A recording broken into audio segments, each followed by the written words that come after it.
It's Pride season. Are you ready to show off your body loud and proud, or is a huge bush holding you back? My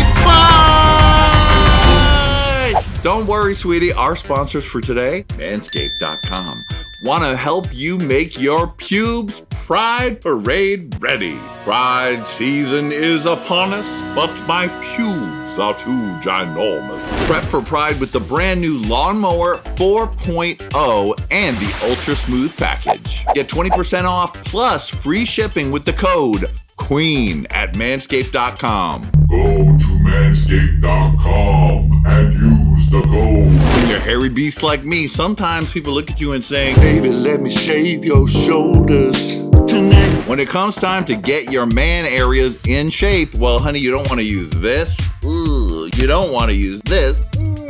And you definitely don't want this near any of your special areas. You could cut your dick off. That's what I'm saying. Manscaped is the only brand dedicated to below-the-waist grooming. The Lawnmower 4.0 trimmer is now available in the US and Canada. The Spotlight lets you see what you're doing, and the skin-safe technology means you're not gonna nick your bits. I'm wealthy, and I love investing in new technology. Crypto, NFTs, and the Lawnmower 4.0, sweetie. So listen up, queens. Get 20% off. Use the code QUEEN at Manscaped.com. That's 20% off, plus free shipping at Manscaped.com. Use the code QUEEN. Throw up that hypnotization again. Go to Manscaped.com and use the code QUEEN. Prune your pubes for pride.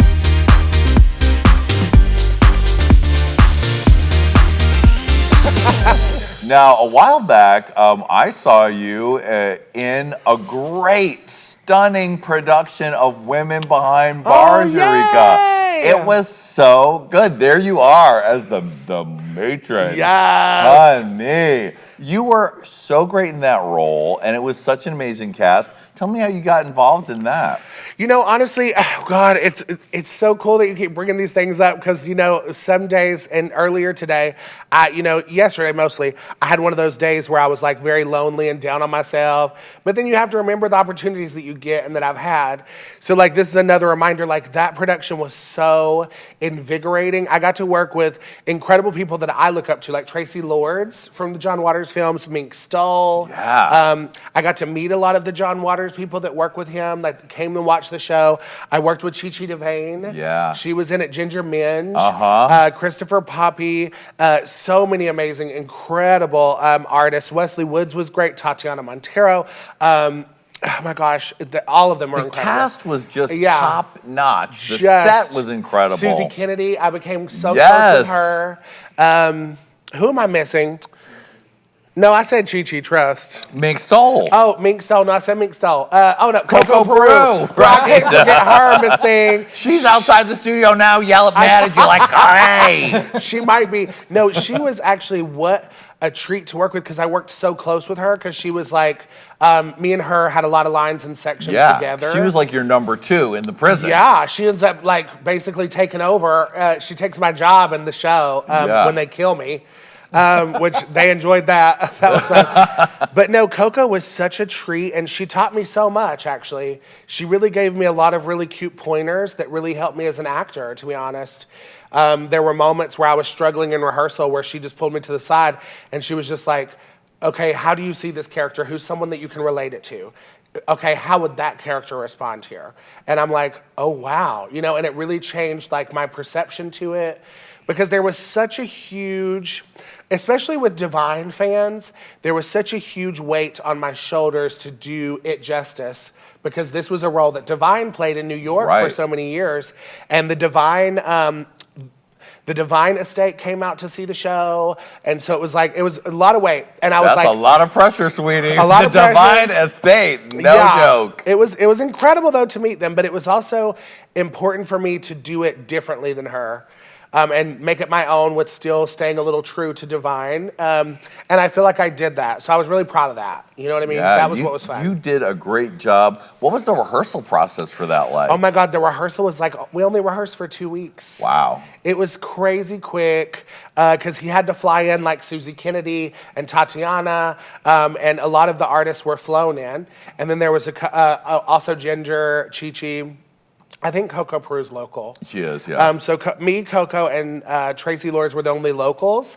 Everyone else was flown in. So they were flown in house for 2 weeks. It was 2 weeks of grueling, like crazy rehearsal. Scott Thompson, the director, brilliant. Batshit crazy, but brilliant. But you almost have to be crazy to direct a show like this. You know, and to be able to handle all the personalities that were in this production. And he really did a fine job. Like, it came together really well. Yeah, it was really funny, really sharp. And you really you channeled that spirit of Divine, honey. Thank you. Yeah, you did it. I love her. I am Divine. Condone cannibalism. Kill everyone. If you haven't seen the original, there is videos of Divine doing the part, right? Yeah. Pretty amazing. Now, make sure you're following Eureka O'Hara on all social media, and also follow us at Hey Qween TV on Facebook, Instagram, Twitter, J-Date, Black People Meet, Heavenly Mingles. Erica, make up a website, go. Jailhouse.com. Adam, make up a website, go.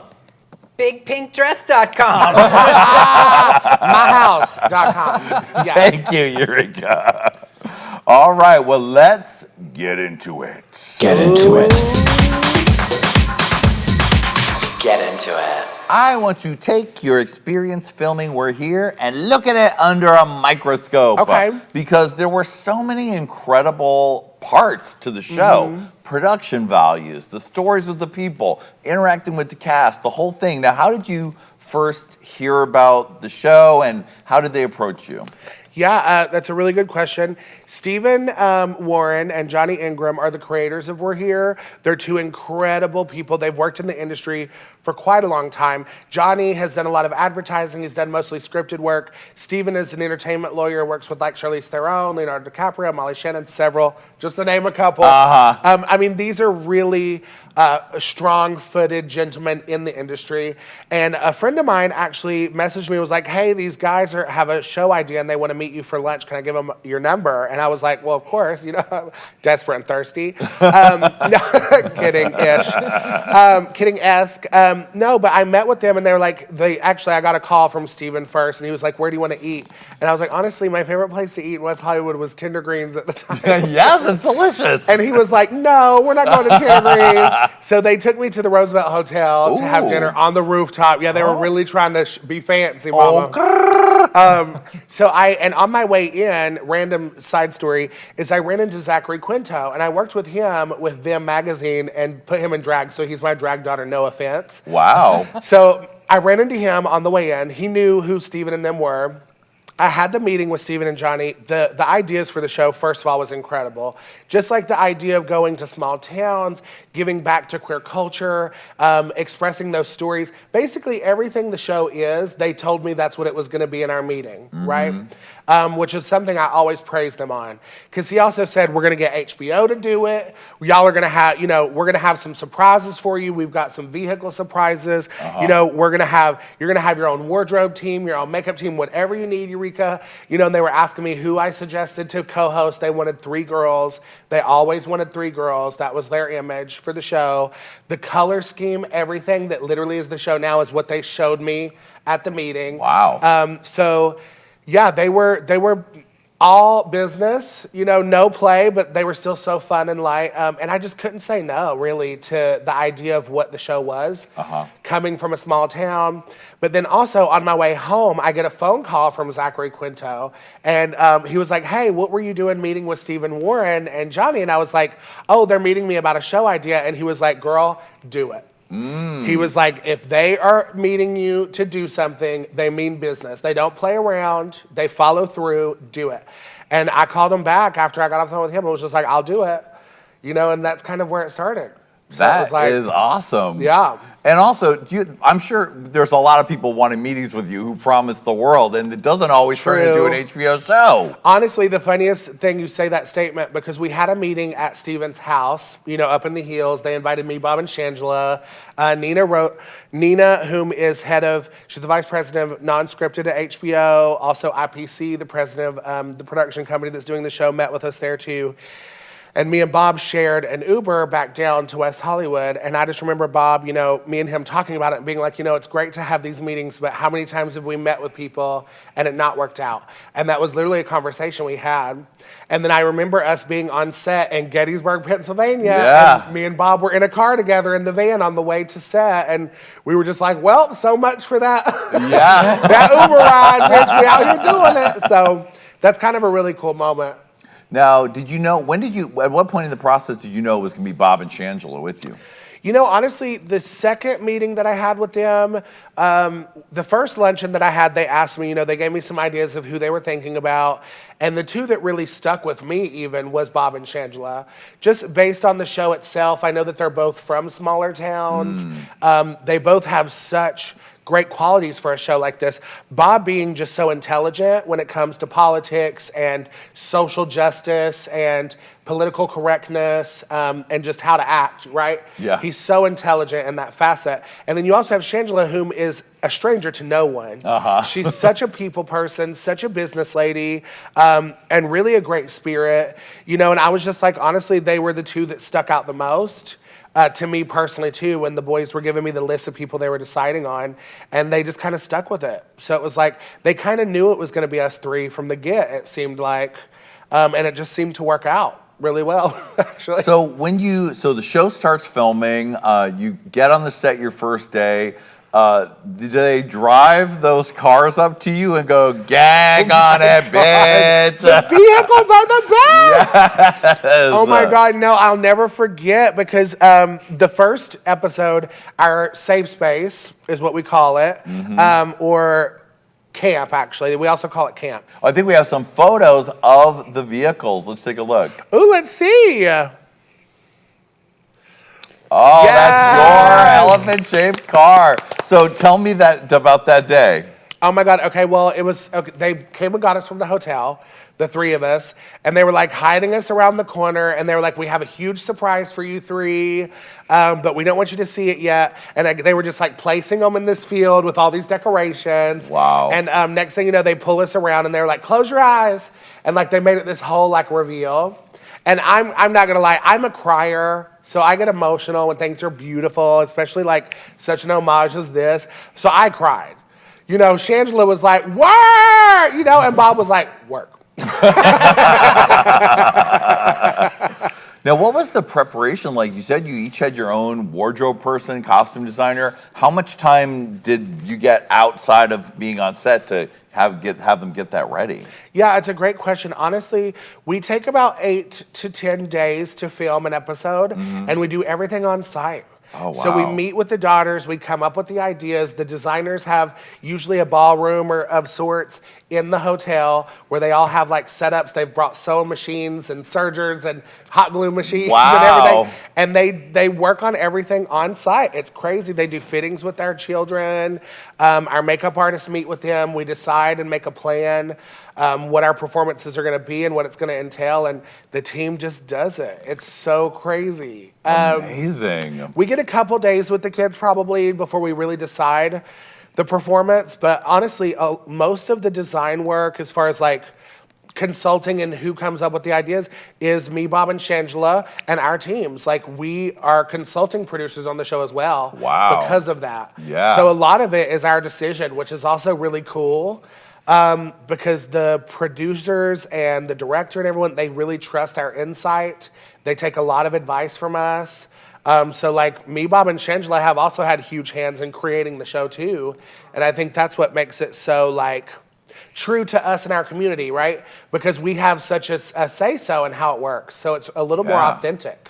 That's definitely different than the Drag Race experience. You guys have made it through, Yeah. and now you're calling some of the shots. Yeah, it's crazy. It's really, really crazy. The more you talk about it, I'm like, oh yeah, life's good. That was pretty great.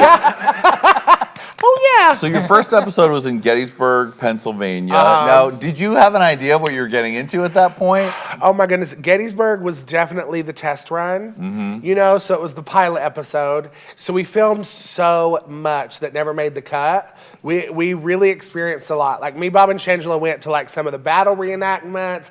We went through like a haunted like house exhibit. We went through another exhibit where like one of the props got knocked over by Shangela by accident.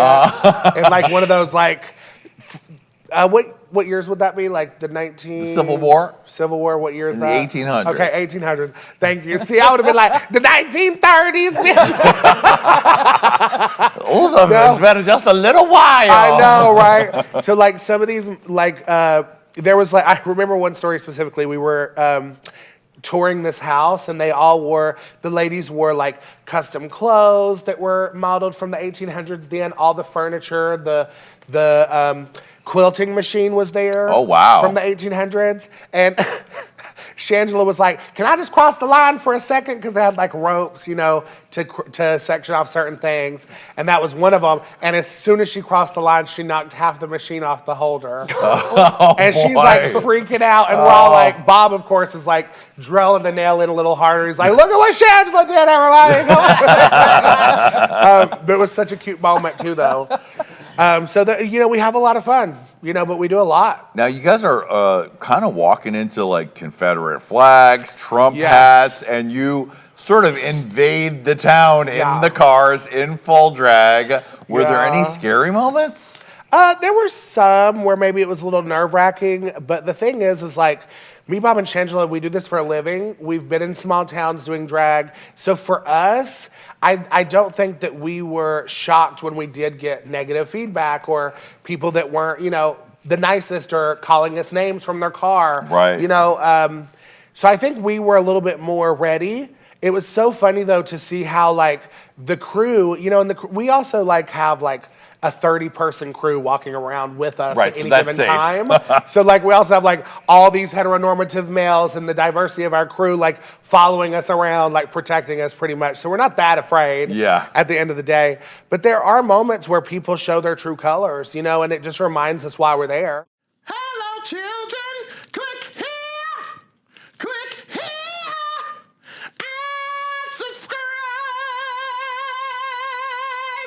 You're welcome.